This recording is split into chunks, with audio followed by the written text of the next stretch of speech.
जय राम, जय श्री राम। मानस प्रेमियों, राधे राधे। आपके बीच में एक और भी गुणात्मक प्रश्न को लेके हम आते हैं। रामचरितमानस की आशंका समाधान कराते हैं। मानस शंका समाधान के अंतर्गत आपसे चर्चा करते हैं कि एक कथा है। जब आप भगवान के जन्मोत्सव प्रकटोत्सव को मनाते हैं तो उसमें एक कथा है कि कही कथा सुहाई मात बुझाई, जय प्रकार शुद्ध प्रेम लहे।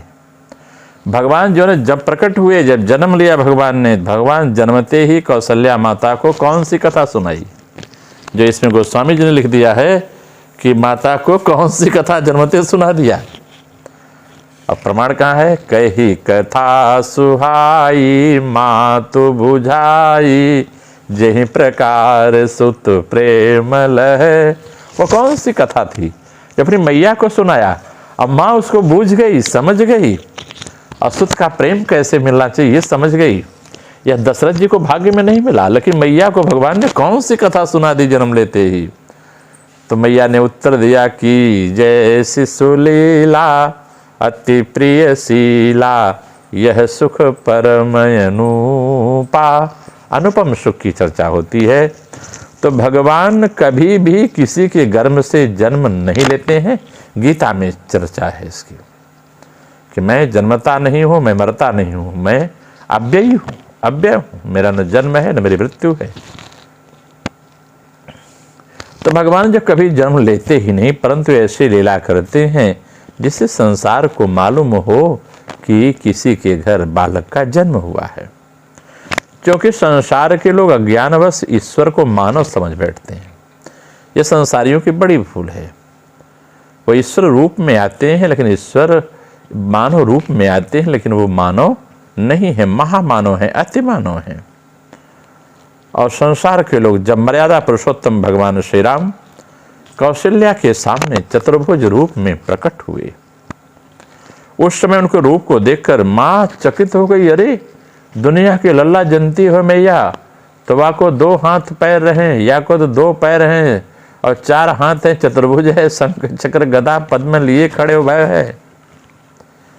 माँ चकित हो गई और दोनों हाथ जोड़कर स्तुति करने लगी मैया।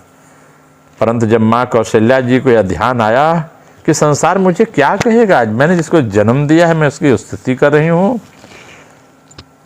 जिसके रोम रोम में ध्यान आया कि संसार मुझे क्या कहेगा, कि जिसके रोम रोम में करोड़ों ब्रह्मांड निवास करते हैं, ऐसे राम मेरे गर्भ में रहे, आखिर ये कैसे। उस समय बेचैन हो जाती हैं। तब भगवान उन्हें कहते हैं कि हे मैया तुम सुनो। भगवान ने चतुर्भुज रूप लिया। कश्यप देते महातप कीन्हा, तिन कहु मैं पूरब बर दीन्हा।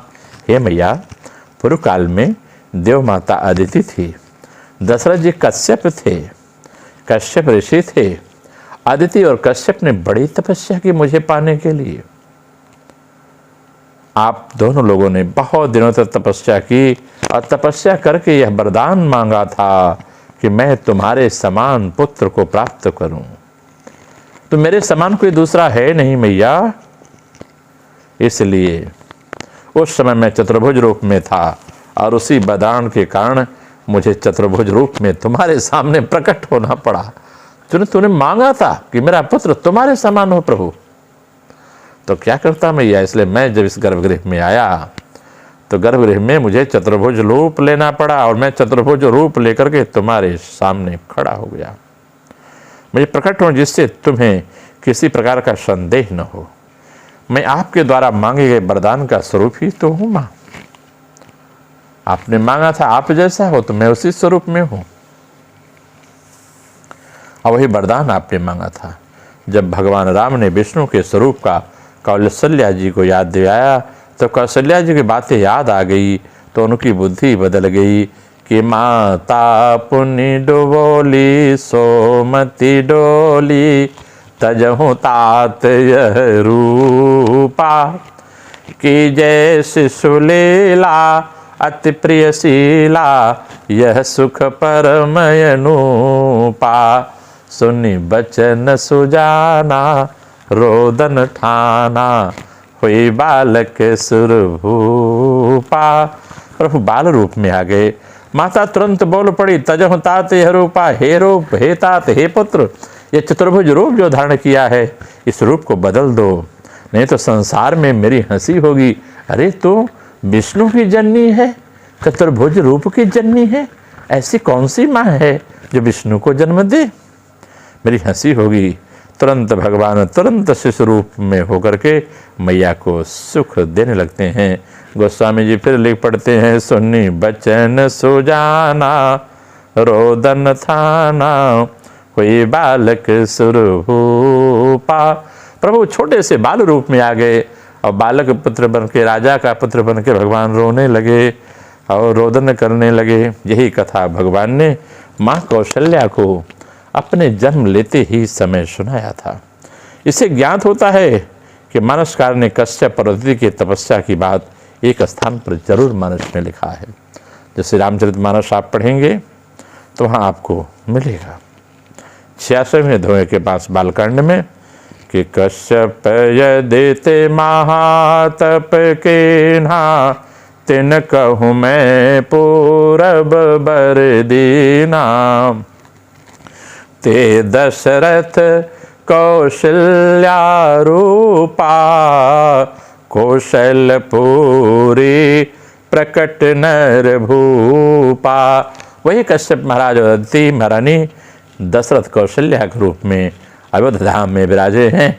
आवाज़ तो कहना कि है जब क्या है आज का प्रसंग, पावन प्रयागराज में महाकुंभ, दिव्य कुंभ, भव्य कुंभ के बाद प्रभु श्री राम का जिन भक्तों ने दर्शन जा जाके किया है, आज कितनी प्रासंगिक ये चौपाई है। कुछ समय का प्रसंग आज चरितार्थ श्री अयोध्या धाम में हुआ है। आप सब प्रभु का दर्शन करें, इस कथा का आनंद लें। मैं मानस ब्रह्मंजरी को बराबर आपके बीच देता रहूँगा। यही कथा थी जिसे भगवान श्री राम ने अपनी मैया को जन्म लेते ही सुनाया था।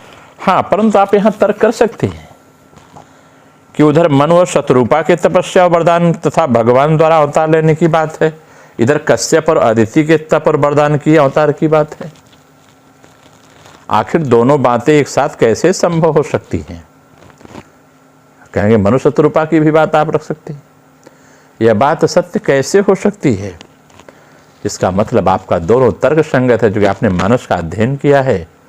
कश्यप अदिति की बात है, मनु शत्रुपा की भी बात है, परंतु याद रखें ऐसे भ्रम मानस के अनेक स्थानों पर आपको प्राप्त होंगे, जिसका निराकरण स्वयं विद्वानों ने, संतों ने, ऋषियों ने दिया है। इसी के आधार पर हम भविष्य में भी ऐसे उत्पन्न होने वाले भ्रमों का निवारण करेंगे, आपको विचार, अपना विचार देंगे। मानस में अनेक कल्पों की कथाओं का वर्णन किया गया है, जो मानसकार गोस्वामी बाबा ने किया। कई कल्प का, कई चतुर्युगी की चर्चा की गई है। कल्प के भेद से मानस की हर कथा, जहाँ जैसे प्रश्न होंगे वहाँ वैसे ही सत्य मानी जाएगी। यहाँ पर भी कल्प भेद है। गोस्वामी जी कहते हैं कि राम ने एक ही बार नहीं, इस समय 28वां चक्र चल रहा है त्रेता का। त्रेता से बीता हुआ जो कलयुग चल रहा है, 28वां चक्र चतुर्युगी चल रहा है। तो किसी अन्य कल्पों की चर्चा है, अनेक कल्प हैं। गोस्वामी जी लिखते हैं कि नाना भांति राम अवतारा, रामायण सतकोटि अपारा। तो कल्प भेद हरि चरित सुहाए, भांति अनेक मुनि सन गाए। कहते भगवान के अवतार बार बार कई कल्पों में हुए हैं, और रामायण एक नहीं 100 कोट प्रकार का है, करोड़ों प्रकार के लिखे गए। हर भेद में अलग अलग चरित्र हैं, हर भेद के हर चरित्र अलग अलग की चर्चा है। और अनेक प्रकार से मुनियों ने, जाग बैलिक मुनि परम विवेकी, भरद्वाज राखे पद टेकी। ऐसी बहुत सारी चर्चा आपको मिलेगी, तो यहाँ भ्रम न करिएगा। करियन संशय असुरयानी, सुनिय कथा सादर रतिमानी। करियन संशय, अपने हृदय में कभी संशय मानस के प्रति मत रखिएगा। हृदय में ऐसी बात रख करके केवल कथा से रटे रखिए, प्रेम रख करके आप इस कथा को सुने, अब भगवान के चरित्र का आनंद लिए। इसलिए कथा पूर्णतया सत्य है, क्योंकि न तो एक बार राम हुए हैं और न एक बार रावण हुआ है, न एक बार कौशल्या या दशरथ हुए हैं। इसलिए भ्रमवश संदेह में नहीं पड़ना चाहिए। किसी कल्प में कश्यप और अदिति, दशरथ और कौशल्या हुए, और किसी अन्य में मनु और शत्रुपा, किसी कल्प भेद को दृष्टिकर रखते हुए इस भ्रम का निराकरण समझना चाहिए। कई कल्पों भगवान राम के अवतार हैं। नमो नारायण। राधे राधे। आप सबका मंगल हो।